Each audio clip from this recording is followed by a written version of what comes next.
नमस्कार, आप देख रहे हैं दैनिक भास्कर उत्तराखंड उत्तर प्रदेश। मैं हूं आपके साथ मानव डोभाल। आइए डालते हैं एक नजर उत्तराखंड और उत्तर प्रदेश से जुड़ी खबरों पर। जसपुर में पूर्व कैबिनेट मंत्री विनय रोहिला को किया गया सम्मानित, अंगवस्त्र भेंट कर दिया doctor APJ Abdul Kalam award. Jaspur में हकीम रफीक अहमद मेमोरियल सोसाइटी ने भाजपा के पूर्व कैबिनेट मंत्री विनय रोहिला को उनके उत्कृष्ट और विकास कार्यों के लिए अंगवस्त्र भेंट कर doctor APJ Abdul Kalam award से सम्मानित किया।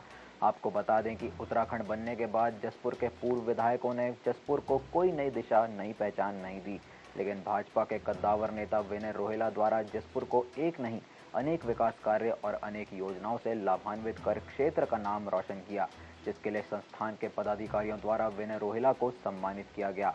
आइए पूरी खबर जानते हैं जसपुर से हमारे संवाददाता डॉक्टर गुलाब सिंह राणा के साथ प्रदीप श्रीवास्तव की इस रिपोर्ट में।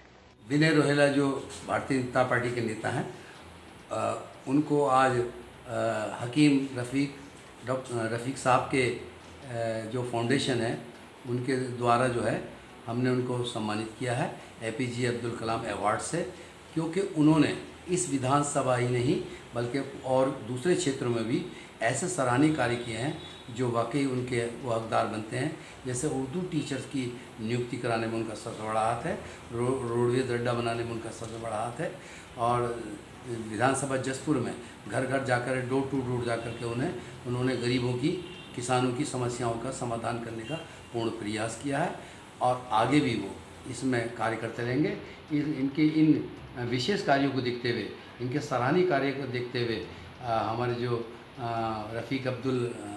रफ़ीक साहब फाउंडेशन जो है उनको हमने एपीजे अब्दुल कलाम अवार्ड से सम्मानित किया है, और हमें आशा है कि वो आगे भी इसी तरह से इस विधानसभा जसपुर और डोर टू डोर जा कर के लोगों की समस्याओं का समाधान करते रहेंगे। इस खुशी में हमने उनका इस एजाज़ से नवाजा है और हमने उनका इस्तकबाल किया, हमने उनका स्वागत किया है। मसूरी में जिलाधिकारी डॉक्टर आर राजेश कुमार और एसएसपी जन्मजय खंडूड़ी ने किया माल रोड का निरीक्षण। कोविड नियमों के उल्लंघन करने पर पर्यटकों का किया चालान। जिलाधिकारी डॉक्टर आर राजेश कुमार और एसएसपी जन्मजय खंडूड़ी ने मसूरी में माल रोड का निरीक्षण किया और अधिकारियों को निर्देशित किया कि माल रोड पर किसी भी प्रकार का अतिक्रमण बर्दाश्त नहीं किया जाएगा। वहीं इस बीच आर राजेश कुमार ने कहा कि मसूरी में यातायात व्यवस्था के साथ ही पर्यटकों की सुविधा के लिए जिला प्रशासन पूरी तरह मुस्तैद है। साथ ही उन्होंने कहा कि कोरोना गाइडलाइन के पालन को लेकर मसूरी शहर की माल रोड में भ्रमण के दौरान बिना मास्क लगाने वाले पर्यटकों का चालान किया गया और शहर के दुकानदारों से भी आह्वान किया है कि वह मास्क लगाएं और दुकान में आने वाले पर्यटकों को भी मास्क लगाने के लिए प्रेरित करें।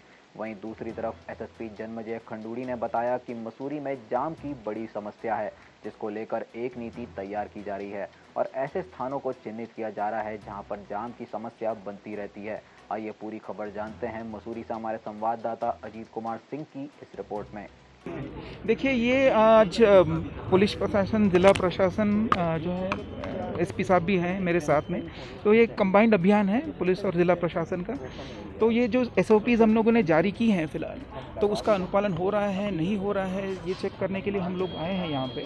और वैसे तो हमने यहाँ पे पाया कि काफ़ी लोग जो है अनुपालन कर रहे हैं, लेकिन कई ऐसे लोग हैं जिन्होंने मास्क नहीं पहना हुआ है और कई ऐसे दुकानदार हैं जिन्होंने जो है बिना मास्क पहने हुए जो है यहाँ पे सर्व कर रहे हैं लोगों को, तो उनके खिलाफ हम लोग कार्रवाई करेंगे।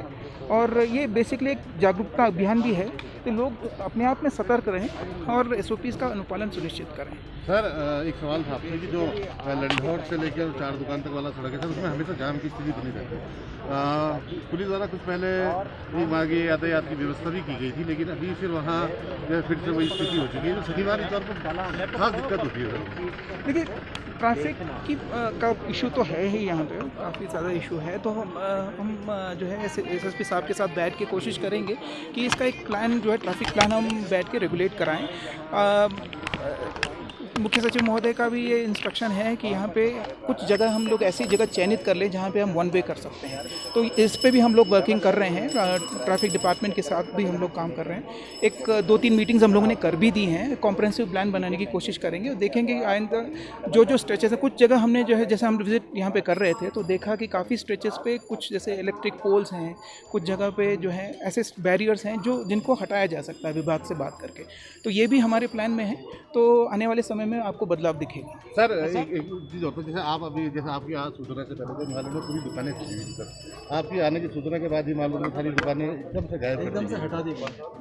अतिक्रमण सर, देखिए, अतिक्रमण की सूचना हमें मिलती रहती है और जो है हमारा ये प्रयास रहता है कि जितने भी ये अवैध स्ट्रक्चर्स हैं, अतिक्रमण हैं, इन पे कार्रवाई हम करें।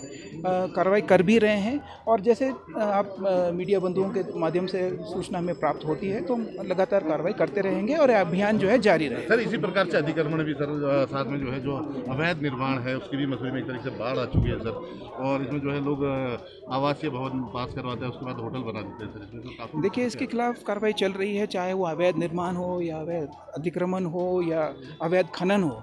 एक स्टेप जाके अवैध खनन की भी बात मैं कर रहा हूँ। तो ये चीज़ें हैं जो काफ़ी नासूर बनी हुई हैं यहाँ पे। इन पे जो है पुलिस प्रशासन, जिला प्रशासन और जो नगर निगम का प्रशासन है, हम लोग सख्त हैं और सख्ताई से जो है कार्रवाई। सर क्या माने कि आपके आने से जो है शहर में कुछ बदलाव होगा? देखिए, हमारा एक उद्देश्य ये है कि यहाँ पे हमारे प्रेजेंस से एटलीस्ट ये संदेश जाए कि जिला प्रशासन, पुलिस प्रशासन कहीं भी पहुँच सकती है। और इसमें हम अनुरोध करना चाहेंगे, जितने भी लोग हैं यहाँ पे, जितने लोकल हैं, दुकानदार हैं, उनको अनुरोध करना चाहेंगे कि जो है अपने तरीके से सेल्फ डिसिप्लिन एक मेंटेन करें, है ना। और लेकिन अगर जो मेंटेन नहीं करेगा उसके खिलाफ कार्रवाई। सर पुलिस प्रशासन लगातार यहाँ कार्रवाई करता रहता है अतिक्रमण को लेकर भी, और जो माल रोड में जो वाहन घूमते हैं उसको लेकर भी काफ़ी प्रयास किया है पुलिस द्वारा भी, लेकिन उसके बावजूद भी कुछ लोग मानने के लिए तैयार नहीं है। देखिए, जो है जैसे मैंने कहा, इससे थोड़ा बहुत रेगुलेशन पब्लिक में भी जो है, सेल्फ रेगुलेशन एक पब्लिक में भी होना चाहिए, और नहीं होगा तो विवश होकर हमें कार्रवाई तो करनी ही पड़ेगी। देखिए, बेसिकली SOP जारी हैं, जो भी आ रहा है वो विद इन 72 आवर्स उसका RT-PCR टेस्ट होना चाहिए। अगर उसको दोनों वैक्सीन लगी हैं तो डबल वैक्सीन का उसके पास प्रूफ होना चाहिए। तो ये क्लियर कट गाइडलाइंस है। इसके बाद जो पर्यटक यहाँ पर आ रहे हैं उनको भी SOP जारी की गई है कि वो ओपन एरियाज़ में घूमें तो मास्क लगाकर घूमें, पब्लिक स्पेसेस में घूमें तो मास्क लगाकर घूमें, ज़्यादा से ज़्यादा सोशल डिस्टेंसिंग का अनुपालन करें। तो गाइडलाइंस बिल्कुल क्लियर है और बिल्कुल लेमैन की लैंग्वेज में बताई गई हैं, तो उनको फॉलो कराने के लिए, उनको इम्प्लीमेंट कराने के लिए आज मैं और DM साहब यहाँ पर आए हैं, क्योंकि वीकेंड है। वीकेंड के दौरान यहाँ पर पर्यटकों की भीड़ आती है। सर वीकेंड में अक्सर जो है यहाँ काफ़ी संख्या में टूरिस्ट आते हैं, जिससे अक्सर जाम की स्थिति लग जाती है सर। देखिए, जाम की जहाँ तक की बात है, देखिए जाम केवल एक रेस्ट्रिक्टेड प्रॉब्लम नहीं है। आप अगर केवल मसूरी को उठाकर देखेंगे और मसूरी को लेकर ही प्लानिंग करेंगे तो इसकी कभी भी निजात हम नहीं पा पाएंगे।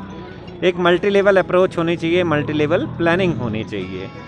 अगर हम इसको देहरादून से ही प्लान करेंगे तभी कहीं जाकर मसूरी की ट्रैफिक का जो प्रॉब्लम है वो हम सॉल्व कर पाएंगे।